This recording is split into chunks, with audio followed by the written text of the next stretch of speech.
Da-da-da-da-da-da-da. Hey, what it do, y'all? It's your boy E2 Blue coming back at you. Been a minute, I guess. That's how the offseason goes, but we getting back rolling. Cowboys start their OTAs tomorrow. You're going to see the veterans join with the rookies. The rookies got to enjoy their rookie mini camp last week. We'll talk a little bit about that in this video. Happy Monday morning. It's a beautiful Monday morning after this crazy weekend that we had here in the DMV. I mean, last night it was like, if you're watching from the DMV, you guys know we had hella thunderstorms last night. It was ridiculous. It was hot as hell this weekend. So like Saturday was beautiful, but then it was like hot all day, and then Sunday it started off hot just like Saturday did, and then all of a sudden, thunderstorms happened. So if you guys were out last night, I hope you were careful, and yeah, not to give a weather report, but sometimes you gotta do that. Hope everybody's doing well. Again, another off season, another hopeful wishing for the Cowboys to have a great season. Looking rough on a Monday morning, but I always look like that at work. It is what it is. Back to the grind, baby. Sometimes the grind ain't cute. The grind is a grind, baby. That's what it is. As long as you doing what you need to do, that's all that matters. So, who is your pet cat going into this season as far as a rookie? Whether it's a draft pick, whether it's an undrafted guy. We talked about in the past on this channel, we go through every year of our pet cats, right? I remember you look at undrafted guys like Cole Beasley when he first came out. Like, we rooted for him heavily. Especially, y'all remember when he quit and he almost didn't leave, and then Jason Witten said something to him and he came back and he had a pretty productive career. And now he went to the Bills, and I guess now he's a free agent right now. But either way, he had a pretty good 7 seasons with the Dallas Cowboys. You look at guys like Tony Romo. Tony Romo came in, undrafted guy, came in with Jason Witten, started his 4th season, and became one of the best Cowboys quarterbacks. I mean, although he didn't win a Super Bowl, his stats says a lot. Whether you like Romo or not, he was a pivotal quarterback to the Dallas Cowboys, alongside the greats like, the first with Don Meredith and and Troy Aikman and things of that nature. But you look at like how many teams have had quarterbacks, like even as of recently. You look at the Washington football team, the Commanders, you look at the Commanders and how many quarterbacks they had over the years. You look at the Eagles, like, when you have a franchise quarterback, you got to keep that. So like Romo fell into the Cowboys' lap. Dak Prescott fell into the Cowboys' lap, although he was a 4th-round draft pick. You look at Dak Prescott as well. No other team has their quarterback from that draft class outside of the Dallas Cowboys. And if they're still with the team, they're not starting. Dak is the only quarterback from the 2016 draft that's still starting on his original team, which is crazy. You look at poor Jared Goff got traded to the Lions and he just fell by the wayside. You look at Matt Stafford was winning. You saw him in the AT&T commercial where he was like, "Yeah, I moved on, went to a new place, flourished." That was a funny little tidbit when he looked into the camera. I was like, "Damn, that was so much shade." I know Jared Goff was looking at that like he had the Kevin Hart face. I know that. But anyway, not to get too far away from the topic at hand. As a Cowboy fan, we all have our opinions about the team and things of that nature. It is my job. I can't be the Homer fan that I used to be, right? I have to be the guy that thinks rationally, thinks on a different level, because there's different levels of football, right? Over the years, the Cowboys have had a lot of success with undrafted guys. They've had a lot of success with early draft picks. They've had a lot of success with some late draft picks. It really depends on where they are. As a whole, the Dallas Cowboys are pretty good at drafting players. We can say that. Now, every draft pick that you get is not going to be a hitter, right?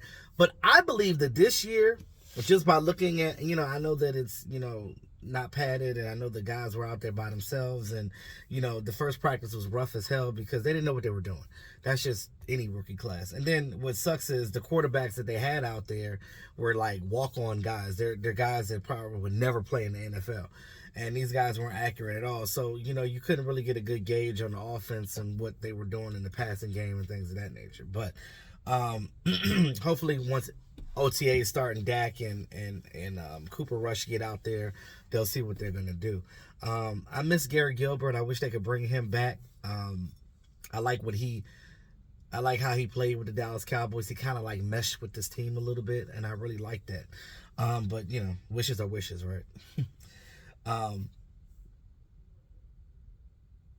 Whoever your pet cat is, your Cole Beasley back in the day, Tony Romo, you go all the way back to Everson Walls when he was a walk-on, and we know what type of career that Everson Walls had, and he's still not in the Hall of Fame or in the Ring of Honor for that matter, which I don't understand that. Everson Walls is just being disrespected, and the fact that he's working with the Cowboys right now. Like, I would be in Jerry's office like, come on, bro, you ain't gonna put me in the Ring of Honor? I could at least be in the goddamn Ring of Honor. Come on now. But, that's neither here nor there. And then you look at guys like Barry Church and Lance Dunbar and things of that nature, and a whole slew of other guys that I probably left out. But, again, because I remember when Barry came out, Barry Church was one of my guys. I was like, yo, I want him and Danny McCray, which now work for the Dallas Cowboys too. I rooted for both of those guys when they first came out. I liked both of them when they came with the team. So now you look at this year, you fast forward to now, the two biggest guys, well, I would say the three biggest guys right now, you look at TJ Vasher, the wide receiver, 6'6", 210. Now he's a skinny mug, but he has, I'm not saying he's Randy Moss, but he has Randy Moss-esque type of ability, athleticism, I would say, be able to get that ball out that sky and snatch it and bring it down. At 6'6" with an 84-inch wingspan, he should be out there just annihilating guys, trying to get, but he's got to get thicker. He's real skinny. So like, that's not a guy that you want going up the middle, you know what I'm saying? Because especially with the linebackers and stuff back in the day, now the game is different. You can't hit like you did before. But I remember when I played football and I seen some skinny guy like that, I was tearing that ass up coming across that middle. You know what I'm saying? You come across that middle if you want some tear that ass up. You know what I'm saying? Boom, I'm cracking that ass. Like Sean Taylor used to do back in the day, man. Shit, I modeled my game after Sean Taylor, when he played, even though he played for the rival. As a Cowboy fan, I don't care what fan team you are, you could not hate Sean Taylor's games. You just couldn't. I mean, that dude was just everything that you needed in a DB. You know what I'm saying? Like, cracking asses all day. But so do you like TJ Vasher? I know that last year he didn't really play for non-football injury related reasons.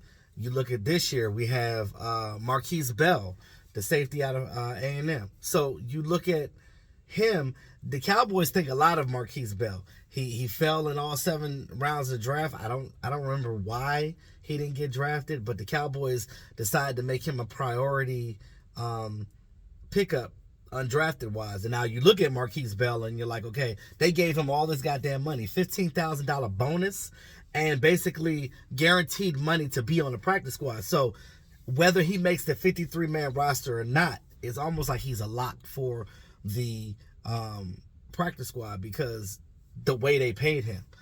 And that's how much he impressed this team in just rookie minicamp. So I want to see what he does with the rest of the team coming through.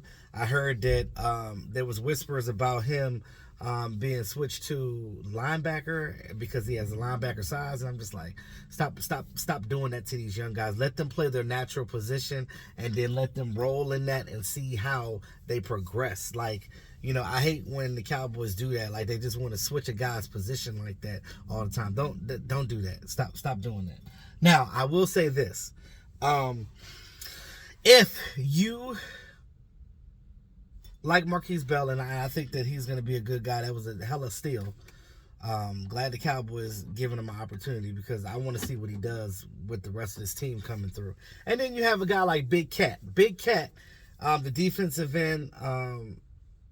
What is his name? Marcavius? Whatever. Big Cat. We're just gonna call him Big Cat. That's who he is. Now,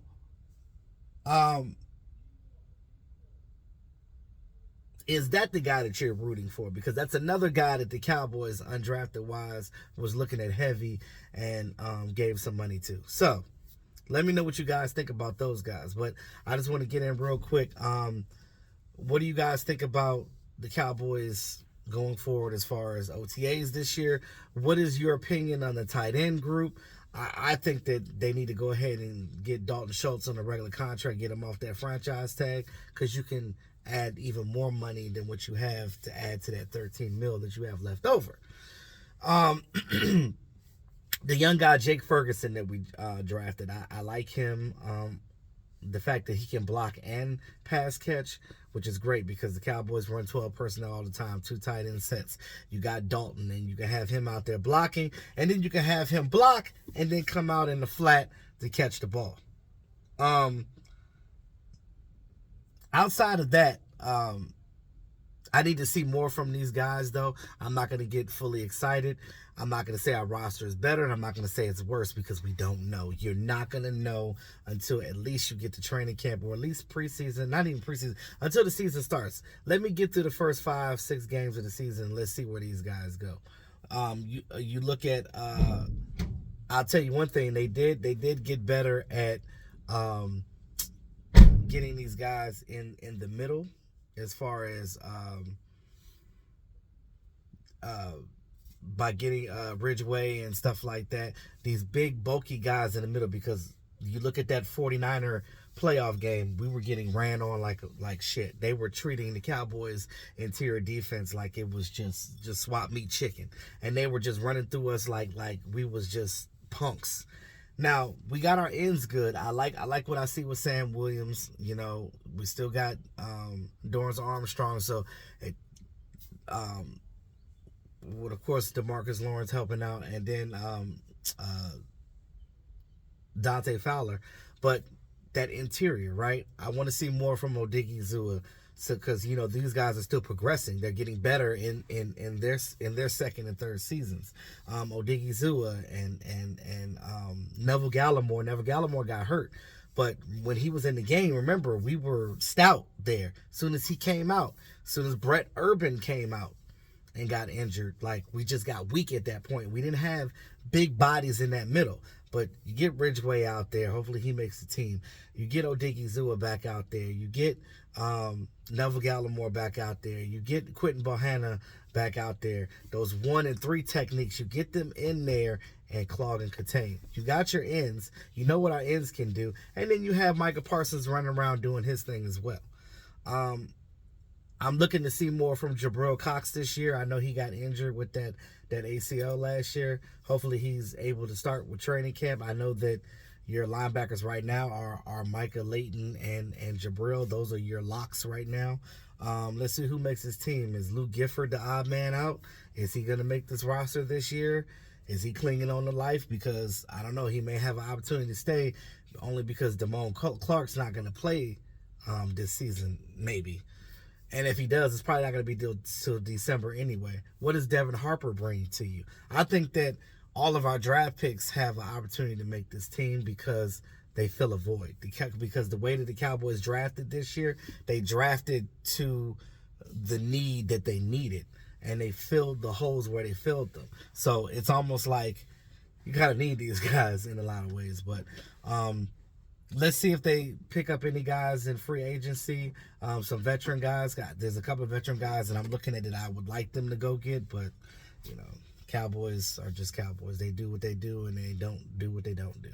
That's just the way it is. Real quick before I end the video, there's been this whole thing about, and I've been hearing the talking heads talk about this whole Zeke and Pollard thing, and this thing is irritating me. I'm going to say this one more damn time because it seems like people don't understand how football works. They just look at what they look at, and they do think that that's what it is.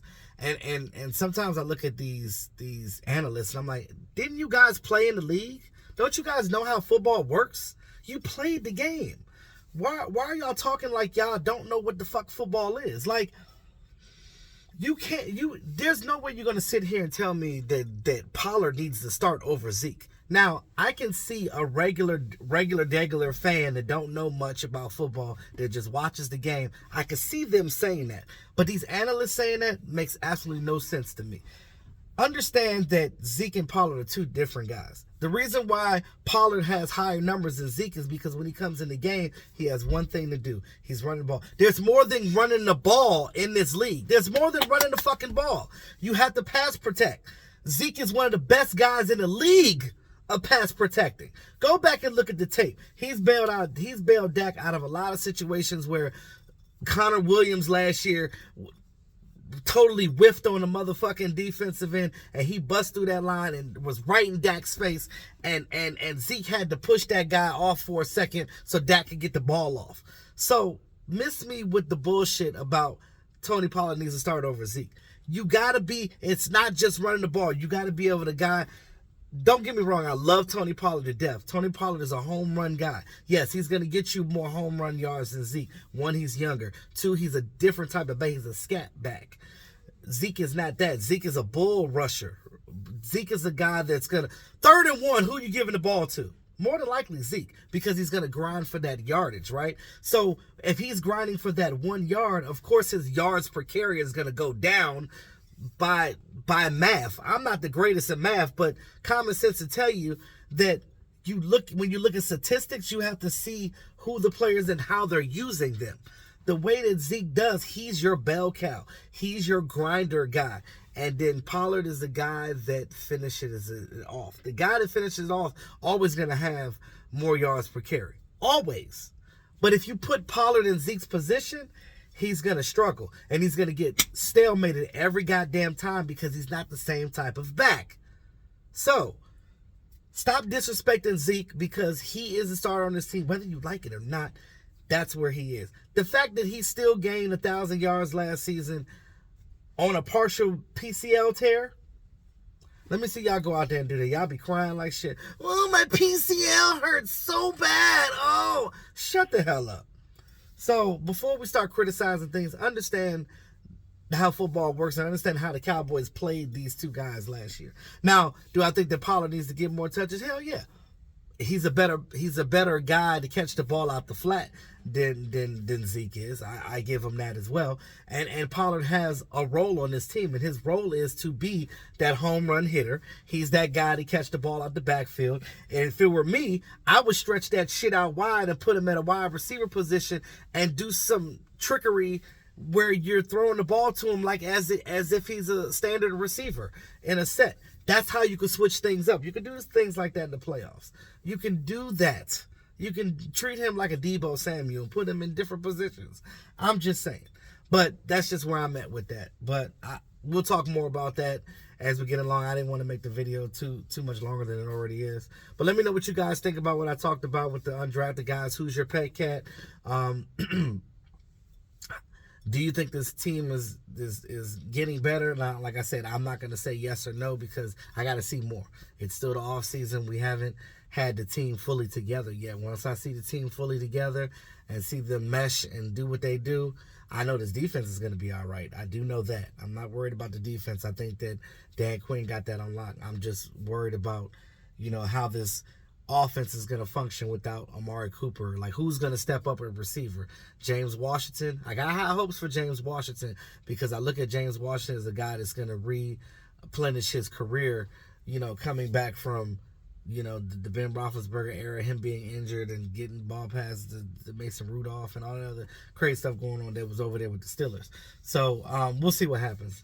Do we still get T.Y. Hilton? I would love to see that. But let me know what you think in the comment box, man. Like, share, subscribe, and hit that like button because the like button literally helps with the YouTube algorithms because apparently my videos are not being displayed on the algorithm. So help me get back on the algorithm, guys. Get your people to like the video. It's your boy E2 Blue, always keeping it real. Peace out.